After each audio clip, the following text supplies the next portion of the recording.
Science fiction సినిమాల్లో గడ్డగట్టిన మనుషుల్ని వేల సంవత్సరాల తర్వాత బతికించడం చూస్తూ ఉంటాం. కానీ ప్రకృతిలో ఇది అక్షరాల సాధ్యమని రష్యన్ శాస్త్రవేత్తలు నిరూపించారు. సుమారు 24,000 సంవత్సరాల క్రితం, అంటే భూమిపై మంచు యుగం కొనసాగుతున్న కాలంలో నిద్రలోకి జారుకున్న ఓ చిన్న జీవి ప్రస్తుతం శాస్త్రవేత్తల కృషితో మళ్లీ ప్రాణం పోసుకుంది.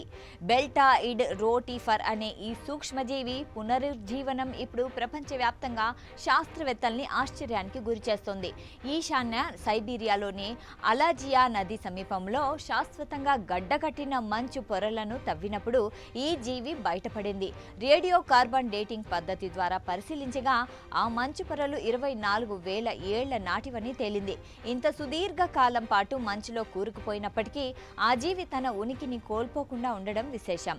ఈ జీవి మనుగడ సాగించడానికి ముఖ్య కారణం క్రిప్టోబయోసిస్ అనే అరుదైన ప్రక్రియ.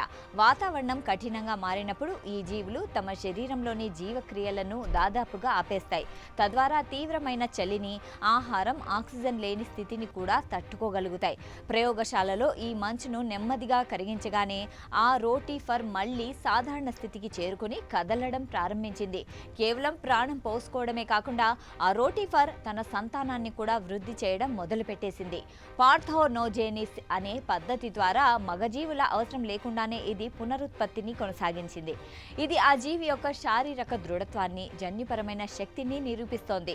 బహుకణ జీవులు ఇంత సుదీర్ఘకాలం నిద్రాణ స్థితిలో ఉండగలవని నిరూపించిన అత్యంత బలమైన ఆధారంగా దీన్ని పరిగణిస్తున్నారు. ఈ ఆవిష్కరణ భవిష్యత్తులో క్రయోబయాలజీ రంగంలో విప్లవాత్మక మార్పులకు దారితీయవచ్చు. మనుషుల కణాలను లేదా అవయవాలను సుదీర్ఘకాలం పాటు గడ్డకట్టి భద్రపరిచే టెక్నాలజీని అభివృద్ధి చేయడానికి ఈ రోటిఫర్లు జన్యువులను శాస్త్రవేత్తలు ఇప్పుడు అధ్యయనం చేస్తున్నారు.